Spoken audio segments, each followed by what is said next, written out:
বউ বউ জান, শোনো সুখবর আছে। আরে কি হয়েছে কি হয়েছে, কি সুখবর আছে?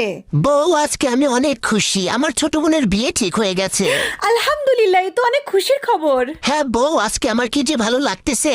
এই তো সামনের শুক্রবার সবকিছু ফাইনাল হয়ে গেছে, কাবিন কালেমা সবকিছু হয়ে যাবে। কি বলো, তাই নাকি? হ্যাঁ বউ হ্যাঁ, তুমি একটু দোয়া করে দাও। আমি তো মন থেকে দোয়া করতেইছি। আমার একমাত্র ছোট বোন অনেক আদরের, আর তোমারও তো একমাত্র ছোট ননদ অনেক আদরের।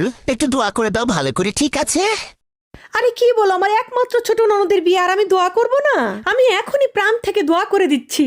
আল্লাহ, আমার একমাত্র ছোট ননদের বিয়ে ঠিক হয়ে গেছে। আল্লাহ ওরে আপনি সুখী করেন। আল্লাহ ওকে ঠিক আমার শ্বশুর বাড়ির মতো একটা শ্বশুর বাড়ি দিয়েন। আল্লাহ ওকে ঠিক আমার শাশুড়ির মতো একটা শাশুড়ি দিয়েন, যে ছেলে ঘরে ঢোকার সাথে সাথেই বইয়ের দুর্নাম কানের মধ্যে ঢুকায়। আল্লাহ ওকে ঠিক আমার দেবরের মতো একটা দেবর দিবেন, যে কিনা ভাই বউকে দিয়ে জিন্সের প্যান্ট ধোয়ায়।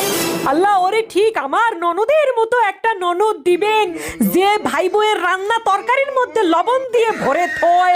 আল্লাহ ওকে ঠিক আমার স্বামীর মতো একটা স্বামী দিয়েন, যে মা বোনের কথা অনুযায়ী বউয়ের সাথে অশান্তি করে, বউয়ের বাবা মার সাথে অশান্তি করে, এমনকি মাঝে মাঝে পিটায়। আর বউ যখন স্বামীর কাছে শাশুড়ি ননদের ভুল ধরে, তখন সে বয়রা কানা বোবা হয়ে যায়, তার মুখ দিয়ে কোনো কথাই বের হয় না। আল্লাহ ওকে ঠিক আপনি এইরকম একটা শ্বশুর বাড়ি দিয়েন। আল্লাহ আমিন। আরে এটা একটা দোয়া করলে তুমি